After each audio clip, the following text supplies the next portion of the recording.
Mais ensuite, Cheikh Islam Tamia a abordé la question en disant non, ce qu'il y a vraiment, la distinction qu'il y a vraiment, c'est c'est pas en disant certains doivent adorer et d'autres ne doivent plus, mais c'est de dire que les croyants diffèrent dans leur degré d'adoration.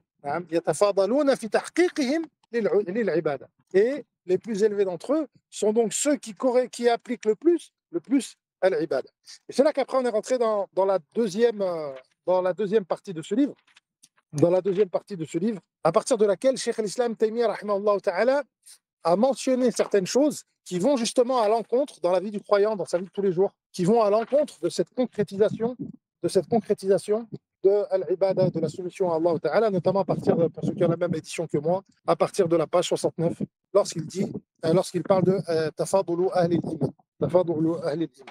Et c'est là que, ici, Cheikh l'Islam Taymiyyah Ta'ala, a mentionné différentes formes de servitude qui peuvent toucher le croyant, et ce sont des servitudes et des soumissions à autre qu'Allah. Ça peut être une servitude et une soumission. Qu'est-ce qu'on avait mentionné comme exemple, par exemple? À l'argent, comme dans le hadith. Ta'isa abdud dinar, ta'isa abdud dirham.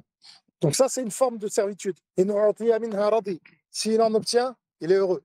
Et s'il en est privé, alors il est en colère. Et donc cet amour disproportionné de l'argent est une forme de soumission à l'argent qui s'oppose à la pleine soumission et à la pleine adoration d'Allah Ta'ala. Ensuite, on a mentionné d'autres choses. Hubb al-suwar.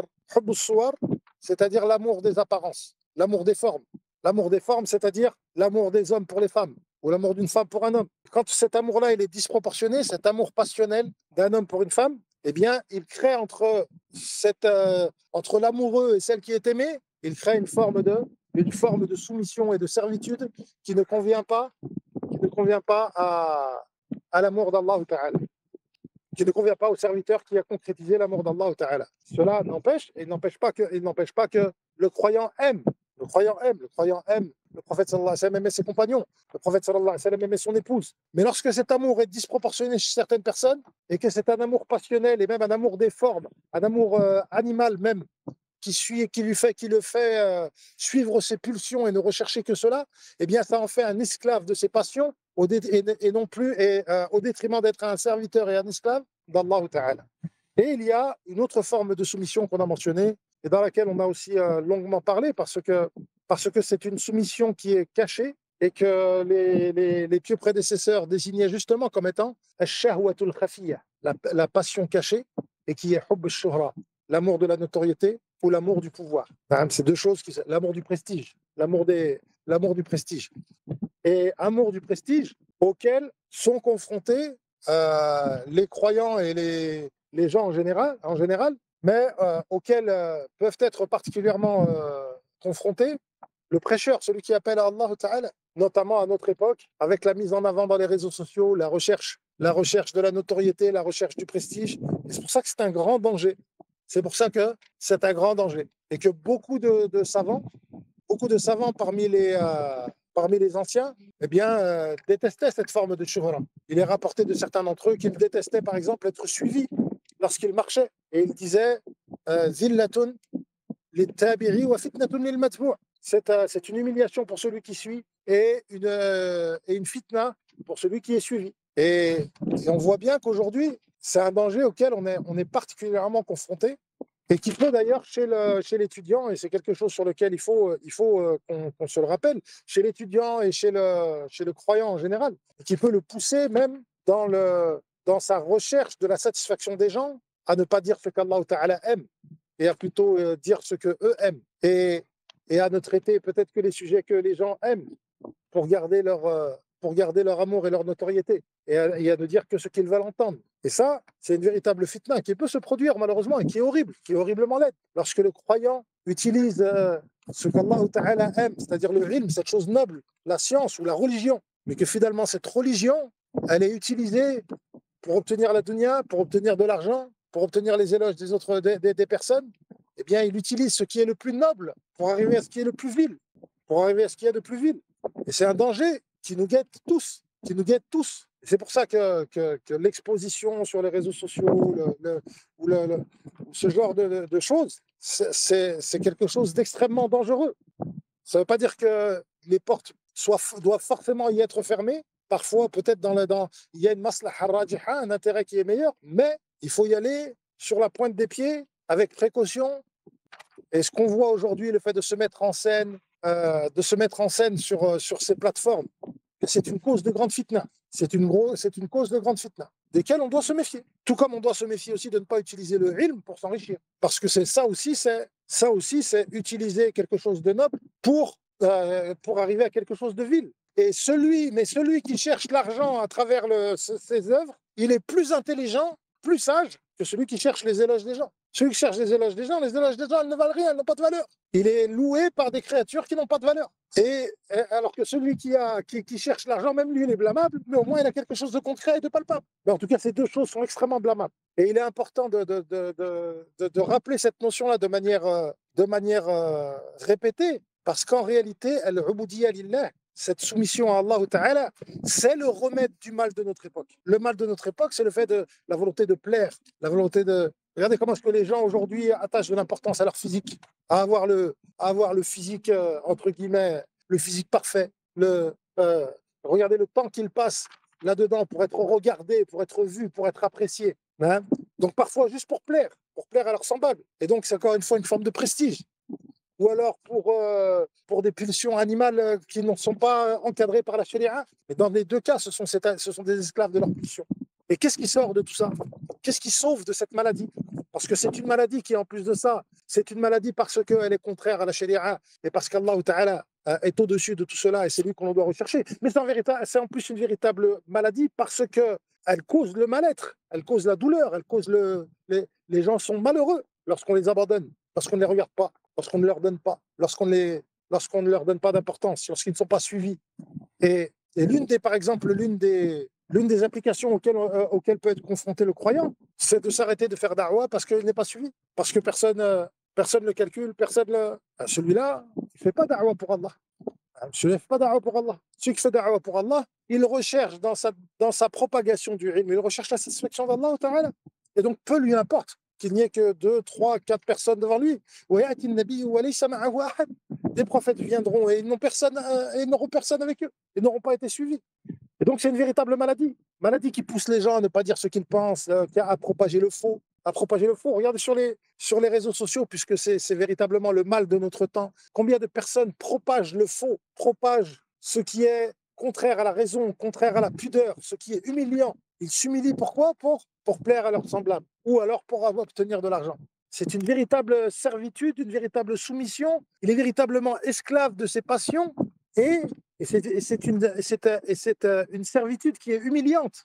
C'est une servitude qui est humiliante. Et aujourd'hui, si les personnes, le slogan de beaucoup de personnes est liberté, eh bien en réalité, ce que proclame le croyant, c'est soumission.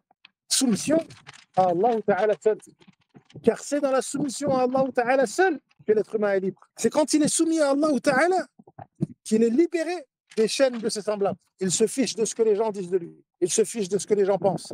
Plus personne ne lui fait peur. Il sait que tout est entre les mains d'Allah Ta'ala. Lorsque son patron lui dit, si tu fais la prière, tu vas perdre ton travail, il dit, peu importe, c'est Allah qui donne. Lorsque on les ferait pour telle ou telle chose, il sait que c'est Allah qui protège. Et c'est là qu'il est fort. Il est fort parce que plus personne ne peut rien contre lui, parce qu'il n'est soumis qu'à Allah. Il n'est soumis qu'à Allah. Si tu dis ça, attention, on va parler sur toi, on va te salir, on va te faire ci. Et ça ne lui fait pas peur, parce qu'il ne cherche qu'à plaire à Allah Ta'ala. Et il se libère aussi de l'emprise de l'amour des femmes, de l'emprise de l'amour de l'argent. Il n'est plus à courir après l'argent, parce qu'il sait que l'argent, finalement, c'est quelque chose de futile et d'éphémère. Et il ne recherche que là. Son but ultime, c'est la recherche de la satisfaction d'Allah Ta'ala. Il n'est donc plus esclave. Et il ne recherche pas non plus cet amour charnel comme le font certaines personnes. Et donc, c'est dans la soumission à Allah Ta'ala que l'être humain est libre.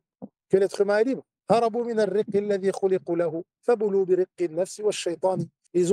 ont voulu fuir. Et cette phrase, mais qu'est-ce qu'elle s'applique de manière évidente aux gens de notre temps? Ils ont voulu fuir de la servitude pour laquelle ils ont été pourtant créés. Ils ont été créés pour être serviteurs d'Allah Ta'ala. Ils ont voulu fuir de cette servitude. Alors Allah Ta'ala les a punis par le contraire de ce qu'ils ont cherché. Il les a punis en les rendant esclaves, mais esclaves de quelque chose de vil. Ils ont refusé d'être esclaves d'Allah, ce qui est noble. Alors Allah Ta'ala les a éprouvés par l'avilissement d'être esclaves à leur passion et à Satan. Et regardez comment la noblesse de cette servitude, elle est présente dans les versets d'Allah Ta'ala. Regardez le sentiment ou l'amour et l'émotion qui peut naître dans le croyant lorsqu'il entend Wa ibadur rahmani alladhina yamshuna ala al-ardi hawna. Et les serviteurs du tout miséricordieux qui marchent sur terre avec humilité. Yani, est-ce que cette description-là, alors que le mot abd est un mot peut-être que certains d'entre eux, le mot abd dans son ensemble, c'est pas un mot qu'on accepte, c'est pas un mot qui est noble. Mais lorsque tu es abd d'Allah, alors ça devient noble. Wa ibadur rahman.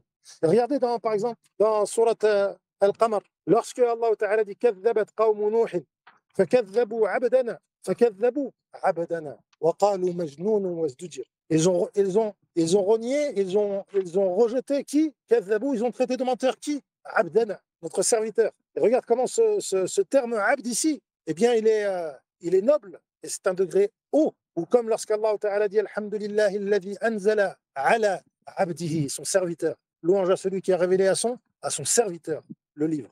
Et donc cette soumission à Allah Ta'ala est le plus noble degré que nous pouvons atteindre. Et c'est le seul moyen pour nous de nous libérer des autres. Et de nous libérer des créatures. Et de nous libérer de nos âmes, de nos propres pulsions. Et de nous libérer de l'appât de ce bas monde. Donc cette uboudiya, c'est quelque chose d'extrêmement noble. Et Cheikh al-Islam Taymiyyah, et c'est l'un des plus beaux passages, Allahu a'lam, de cette liste-là. C'est les passages sur lesquels nous sommes passés et dans lesquels il aborde ces questions-là avec une grande profondeur.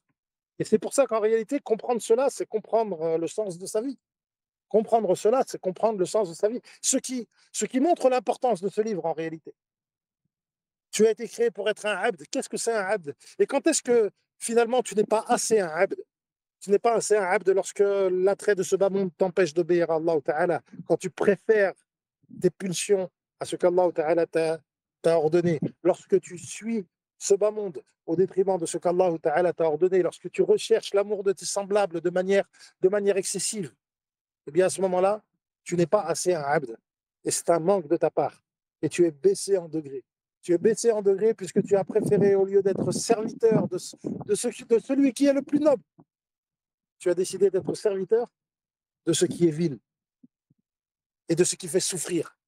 Alors que dans la servitude à Allah Ta'ala, c'est une servitude qui en plus d'être source d'honneur, elle est source de bonheur.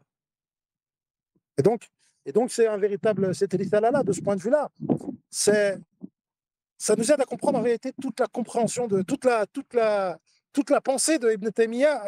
Avant tout, ça nous aide à comprendre le sens de notre vie, et ça nous aide à comprendre toute la pensée de Ibn Taymiyyah. Quand Ibn Taymiyyah répond aux Ash'ira ou aux Mu'tazila ou à Ahl al-Kalam, c'est lié aussi à cette uboudiya, parce que être serviteur d'Allah, c'est aussi s'empresser à accomplir et à croire en ce qu'Allah Ta'ala a mentionné, et sans le rejeter sous prétexte ma raison ne l'accepte pas.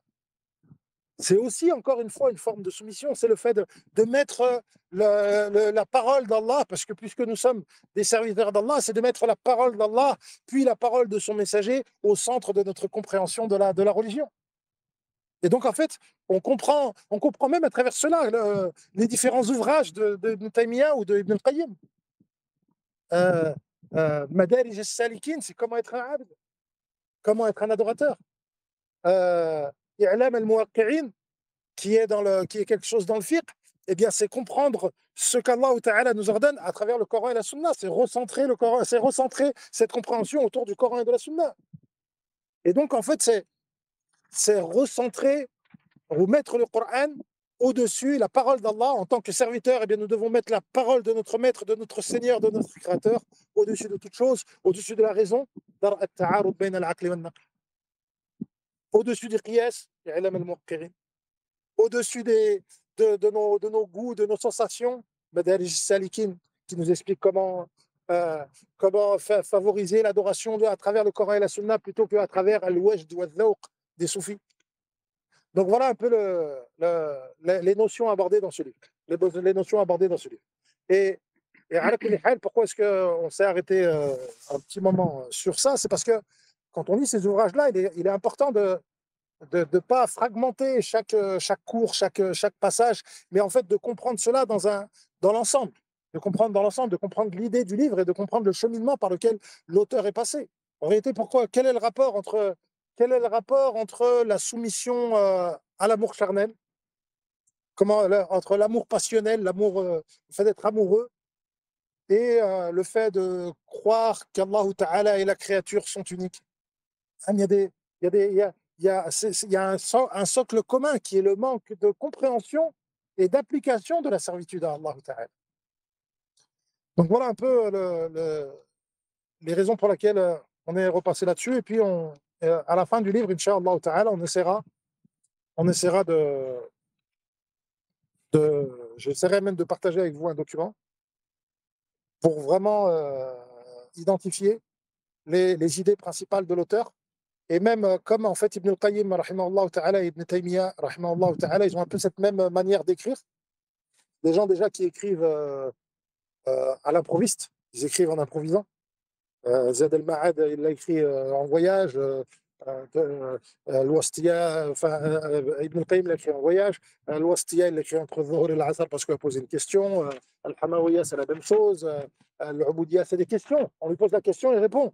Il répond et aujourd'hui, il répond en une assise à l'écrit. Et puis nous, on est en train de faire 20 cours pour essayer de parler de cet ouvrage-là. Mais il est important peut-être de comprendre le fil conducteur et de comprendre que parfois l'auteur ouvre des portes sur d'autres sujets. Peut-être essayer de distinguer ces parenthèses du socle principal du livre afin de bien comprendre l'idée de l'auteur et la compréhension et l'importance de cet ouvrage. Wallahu a'lam.